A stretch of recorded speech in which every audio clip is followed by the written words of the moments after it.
Bonjour à tous et bienvenue dans cette nouvelle vidéo MAMS. Alors, cette vidéo va concerner les seniors.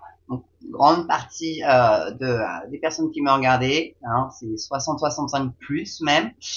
Alors, c'est vrai que je fais pas tellement de vidéos qui peuvent intéresser les jeunes. Peut-être qu'un jour je ferai une vidéo sur les jeux maintenant qui deviennent mais de plus en plus réalistes, si ça peut toucher un petit peu plus de jeunes et que ça puisse aussi après les faire venir sur des vidéos un petit peu plus constructives, un peu plus intéressantes pour leur âge. Donc en tout cas, c'est un article d'RTL. Alors je ne l'aurais jamais cru, hein, comme pour France Info, un jour faire un article de cette radio, hein. Mais bon, écoutez là, il y a un article qui m'a interpellé, qui est sur l'emploi. Le patronat propose un CDI senior, les syndicats réticents.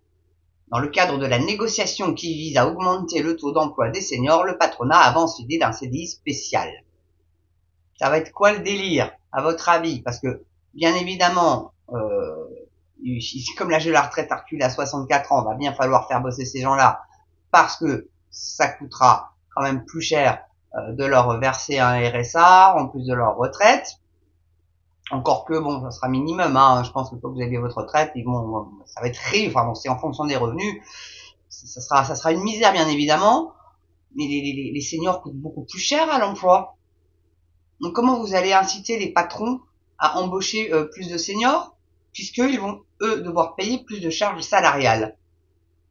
C'est encore une usine à gaz, pas possible. Donc, on va lire l'article ensemble. Donc, c'est écrit par Jérémy Billot.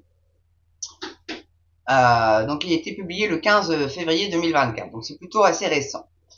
Donc le patronat a mis sur la table jeudi 15 février la création d'un CDI senior pour inciter l'embauche des demandeurs d'emploi à partir de 60 ans. Je crois qu'on est senior à partir de 50, moi, au niveau de l'emploi, mais bon, voilà, c'est vraiment pour ceux qui auraient dû être à la retraite et qui finalement vont devoir trimer 4 ans de plus, hein, suscitant de franches réticences dans les rangs syndicaux.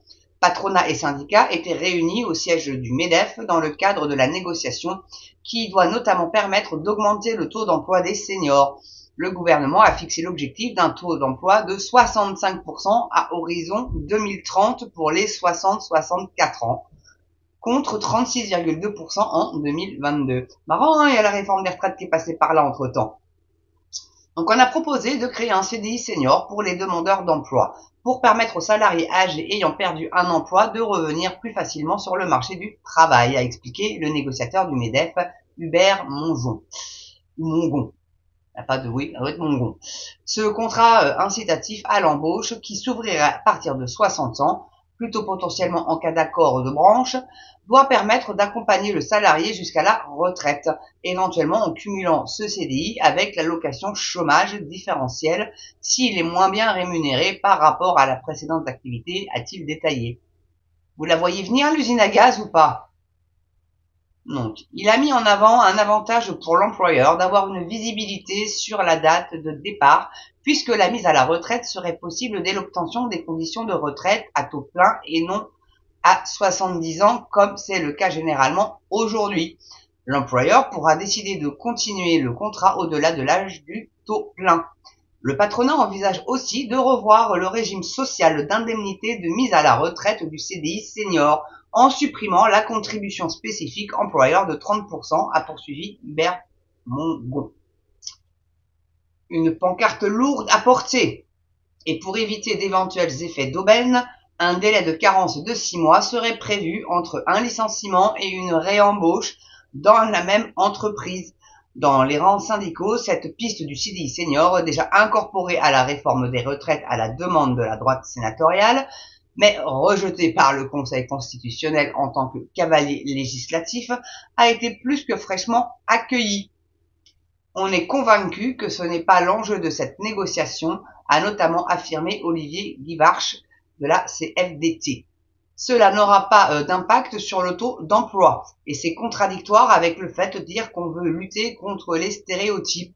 C'est une pancarte lourde à porter pour les demandeurs d'emploi seniors, a abordé Jean-François Foucard, CFE-CGC.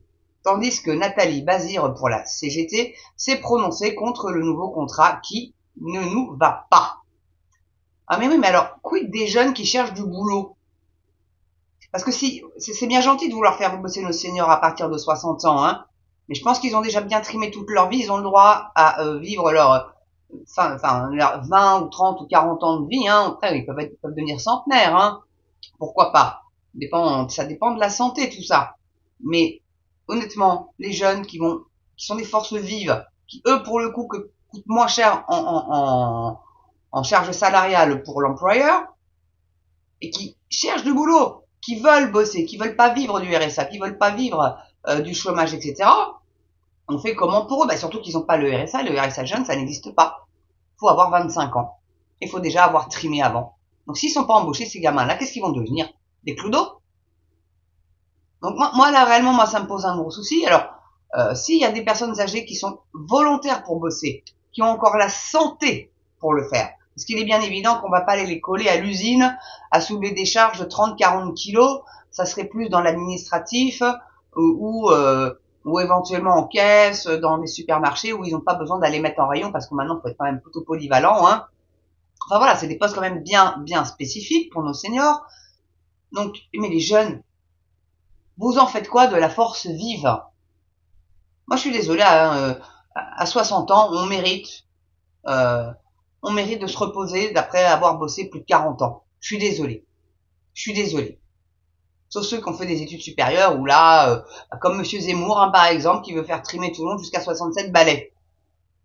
D'accord, ok, bah quand t'es éditorialiste comme toi, écrivain, pas de souci. Tu peux même bosser jusqu'à 80 ans. Il y a encore Charles Gall, il bosse encore en tant qu'économiste. Enfin, moins qu'avant. Mais il bosse toujours. Parce qu'il a envie, parce qu'il a la santé. Mais des personnes qui sont en petite santé, comment on fait? Comment on fait pour ces gens-là? On va les obliger à retourner au turbin, ces gens-là?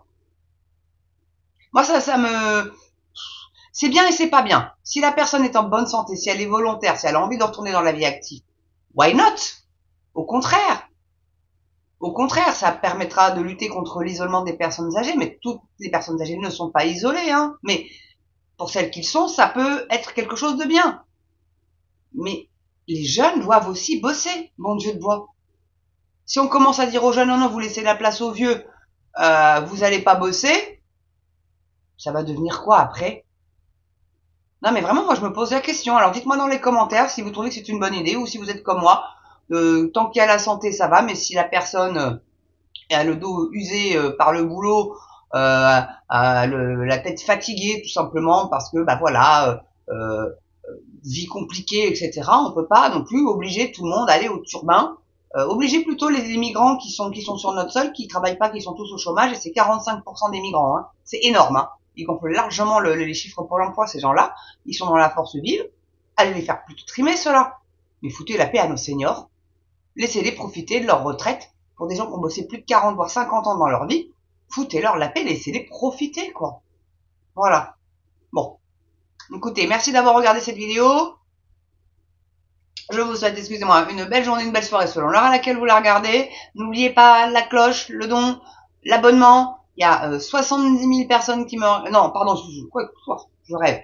28 000 personnes, c'est déjà beaucoup, qui me regardent et qui ne sont pas abonnés. Si ne serait-ce que la moitié faisait cet effort-là, j'aurais atteint les 10 000 bien avant la fin de l'année. Et je vous ai dit que je ferai une vidéo sans casquette arrivée aux 10 000. Donc, voilà, si ça peut vous motiver pour ceux qui veulent me voir...